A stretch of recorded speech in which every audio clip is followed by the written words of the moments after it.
Selamat pagi anak-anak. Kita kali ini masih akan membahas tema 1, organ gerak hewan dan manusia. Subtema 2 yang kita bahas minggu ini adalah manusia dan lingkungan.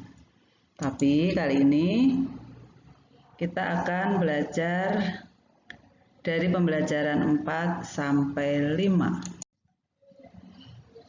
Anak-anak, kemarin kita sudah belajar tentang kenampakan alam pulau-pulau besar di Indonesia. Kali ini Mem juga akan membahas tentang keragaman alam serta flora dan fauna di Indonesia. Tetapi secara garis besar saja. Nanti Mem besok akan Mem merangkumkan materi yang saat ini Mem bahas. Ya, kita mau lihat Sumatera. Sumatera itu pulau yang cukup luas, ya. Di sana daratannya itu luas, mempunyai tumbuh-tumbuhan yang beragam. Antara lain pohon andalas. Lalu ada bungung cempah yang menjadi lagu untuk salah satu tarian dari Aceh. Kalian tahu apa tarian itu? Ya, itu ada lagu dari lagu bungung cempah untuk tarian dari Aceh. Nanti cari ya bungung cempah itu untuk tarian apa. Kemudian ada juga bunga yang sangat besar sekali. Namanya bunga Rafflesia. Rafflesia arnoldi. Itu di Bengkulu. Bengkulu, ibu kota Bengkulu apa anak-anak?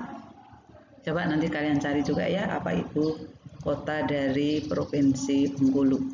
Kemudian hewan atau fauna yang ada di Sumatera ya antara lain adalah gajah. Kemudian orangutan, harimau dan burung kuau raja. Berikutnya tentang Pulau Jawa. Pulau Jawa ini ada kayu yang sangat terkenal sekali, kayu yang sangat keras, namanya pohon jati, yang digunakan untuk mebel yang sangat kuat. Kemudian ada pohon kepel, ada pohon gandaria, dan pohon kina.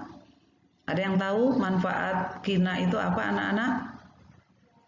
Coba kalian cari atau tanyakan kepada orang tua atau saudara kalian apa manfaat dari pohon kina. Berikutnya fauna atau hewan yang ada di Pulau Jawa sangat terkenal sekali, yaitu badak bercula 1. Itu hanya ada di daerah Banten. Kemudian ada banteng. Kemudian ayam bekisar, kemudian macan tutul. Macan itu juga harimau, tapi beda dengan harimau Sumatera. Di Pulau Jawa juga ada ayam bekisar.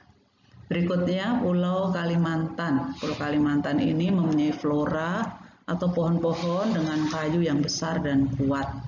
Contohnya itu pohon meranti, pohon kruing, tetapi juga di hutan Kalimantan itu terdapat anggrek hitam.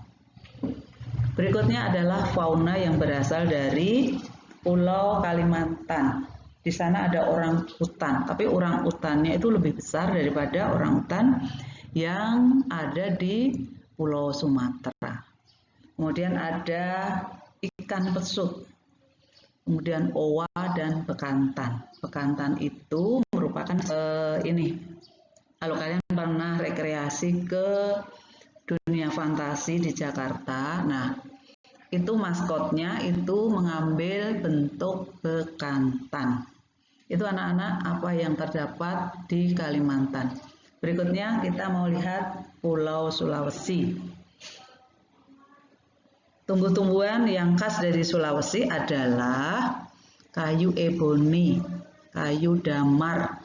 Damar ini diambil getahnya untuk melunakkan kulit ya, sehingga kulit binatang itu kalau dibentuk menjadi jaket atau bahan lain itu menjadi lembut, itu dihaluskan, dilembutkan dengan getah damar.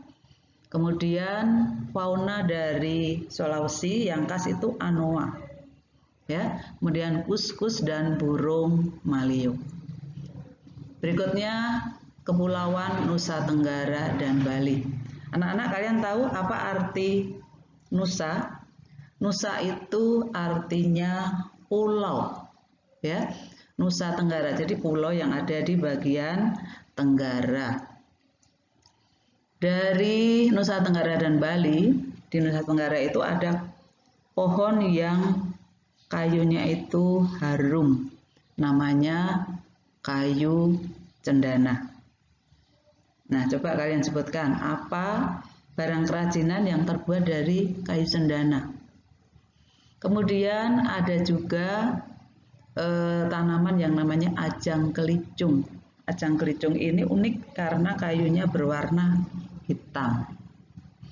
Kemudian flora yang sangat terkenal dari Nusa Tenggara, dan ini juga sekaligus menjadi nama sebuah pulau di Nusa Tenggara Barat, Nusa Tenggara Timur, itu namanya binatang komodo.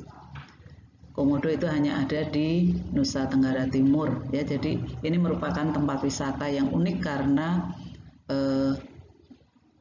faunanya yang sangat unik. Ini mem salah ya, nulisnya bukan flora lagi tapi fauna.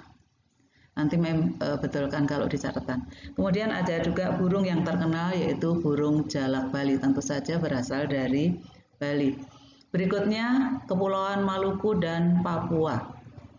Tanaman yang khas dari sana adalah anggrek, namanya anggrek larat.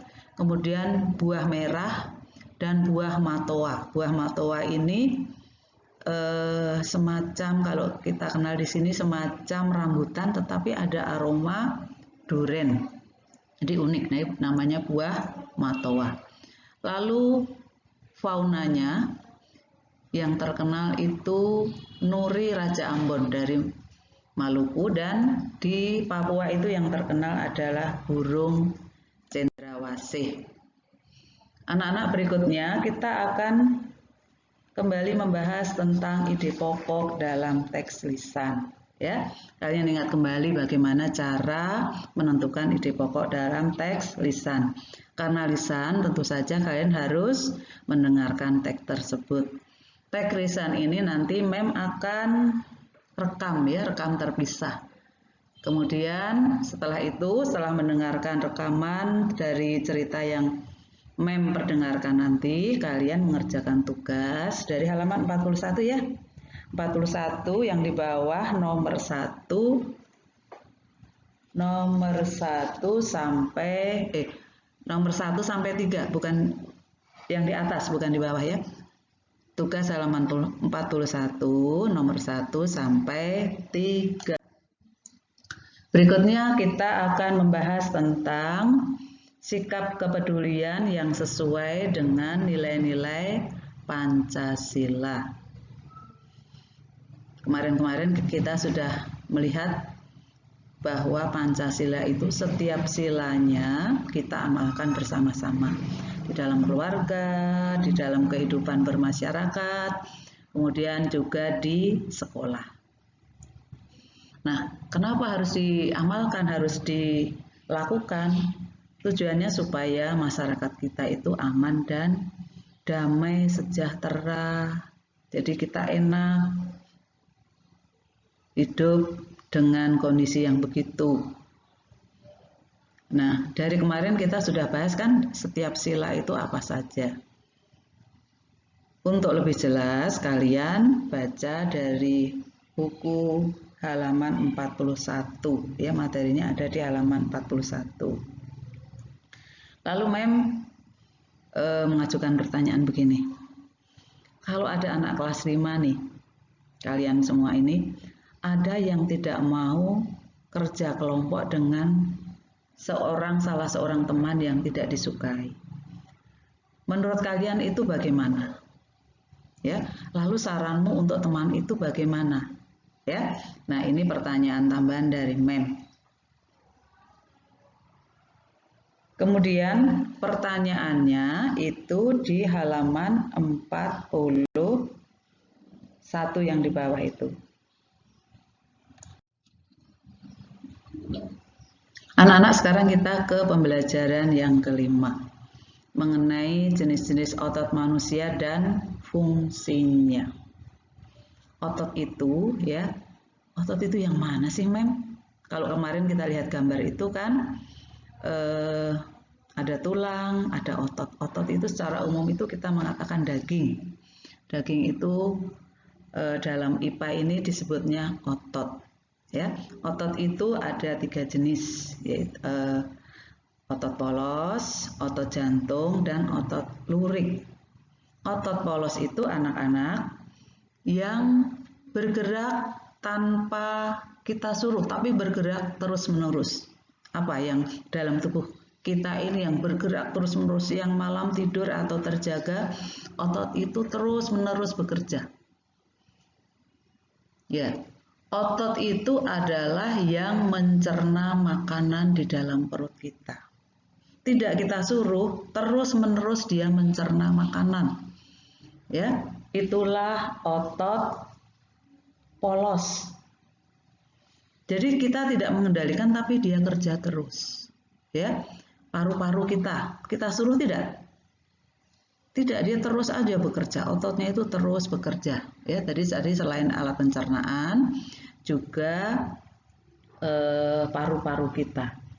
Kita juga bernafas, ya itu kan tidak usah kita suruh, terus-menerus kita bernafas. Lalu otot jantung, karena nama jantung dia otot yang menggerakkan organ jantung. Yang terakhir adalah otot lurik. Mana lagi nih otot lurik?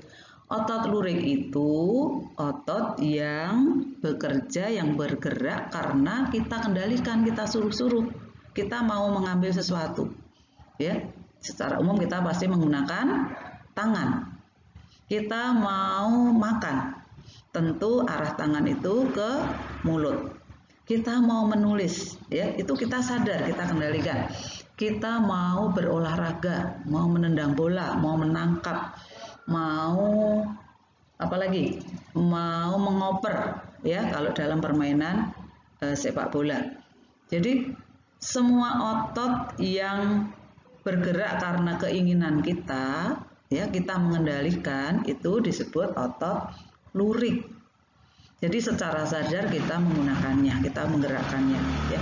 Geleng kiri, geleng kanan, nunduk-nunduk, ya. Kemudian gerakan-gerakan seperti itu kita inginkan, jadi otak yang menyuruh.